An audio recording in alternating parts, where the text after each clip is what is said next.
निश्चितपणे एक कुठेतरी पोलिसांमधला माणूस जागा होऊन एक संवेदनशीलता कुठेतरी दाखवायला पाहिजे होती। इथं येऊन लोक रडतायत, त्यांच्या वेदना इथं वाट मोकळी करण्याचं व्यासपीठ खरं मी तर म्हणेल खासदार साहेबांनी या ठिकाणी उपलब्ध करून दिलेलं आहे। आणि ज्या पद्धतीनं एलसीबीतल्या काही लोकांनी, आम्ही सगळे पोलीस दोषी असं म्हणतच नाहीये, पोलीस दलातील प्रतिमा काही निवडक लोकांनी जो नंगा नाच इथं घातलेला आहे, हैदोस मी आज म्हणजे इथं आल्यावर जे अक्षरशः लोकांचे ऐकलं असं मन हिलावून जातं, इथपर्यंत खरं माणुसकी विसरून नंगा नाच घातलाय खरं काय।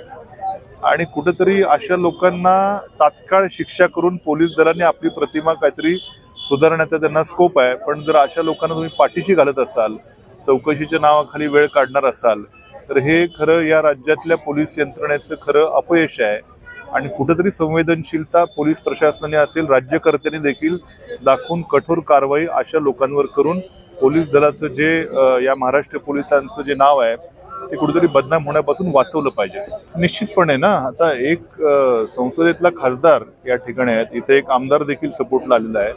असे जिल्ह्यातले लोकप्रतिनिधी येताना जर काय पोलीस दल जर काय करत नसेल तर निश्चितपणे काहीतरी आम्हाला शंका घेण्यास वाव आहे की राजकीय काहीतरी यांना सूचना आल्या असतील की, आणि राजकीय आशीर्वाद असल्याशिवाय इतकं एवढं मोठं आंदोलन, एवढे जबाबदार लोकप्रतिनिधी असताना देखील जर काय होतं, निश्चितपणे कुठेतरी राजकीय याला हे असण्याची शक्यता नाकारता येत नाही। म्हणजे बघा, म्हणजे याचा अर्थ जो 350 कोटीचा आकडा निश्चितपणे 500 कोटीचा असणार आहे।